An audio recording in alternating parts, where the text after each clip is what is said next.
আলহামদুলিল্লাহ, মাশাল্লাহ মাশাল্লাহ, কি সুন্দর সবুজ শ্যামল এই বাংলাদেশের গাজীপুর জেলার কাপাসিয়া উপজেলার সন্মানী ইউনিয়নের চরসনমানিয়া গ্রামের মরিচ গুচি চাষ করে এই অঞ্চলের কৃষক আর্থিকভাবে সচ্ছল হয়ে সুদীর্ঘদিন যাবৎ করতেছে বসবাস। তাদের মরিচ চাষ এই অঞ্চলের একটি আবেগ, অনুভূতির এবং ভালোবাসার একটি ফসল। দেখেন কিভাবে মরিচ গাছে মরিচ ঝুলে আছে। এই মরিচগুলি পরিপক্ক হলে এরকম লাল টকটক লাল হয়, তখন তার জালও বৃদ্ধি পায়। যেহেতু মরিচ গাছ চরসনমানিয়ার মরিচের রয়েছে সুখ্যাতি, রয়েছে সুঘ্রাণ। দেখতে পাচ্ছেন এই মরিচ গাছ হঠাৎ করে কেউ দেখলে অবশ্যই তার কেড়ে নিবে মন প্রাণ। কিন্তু যারা এই চরসনমানিয়া অঞ্চলে সুদীর্ঘদিন যাবৎ করে মরিচ চাষ, তাদের এই সৌন্দর্য দেখেই করতেছে বসবাস। কিন্তু হঠাৎ করে যখন কেউ দেখবে, নতুন করে তাদের হৃদয়ে মনের অজান্তেই এই মরিচ চাষের একটি ছবি আঁকবে।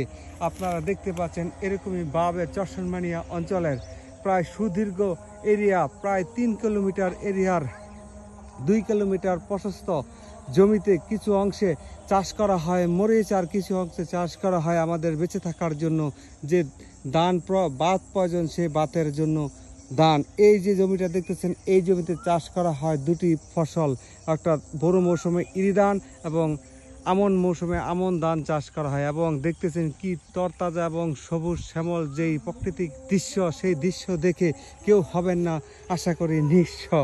এই দৃশ্যগুলি দেখলে খুবই ভালো লাগে, বিশেষ করে যারা প্রবাসী রয়েছেন এবং বাস্তবতার এবং আর্থিক উপার্জনের জন্য বিদেশে অবস্থান রয়েছেন, তাদের এই গ্রামীণ নিজস্ব জন্মভূমির দৃশ্য দেখলে অত্যন্ত মনোমুগ্ধকরই লাগবে এবং ভালো বোধ হবে।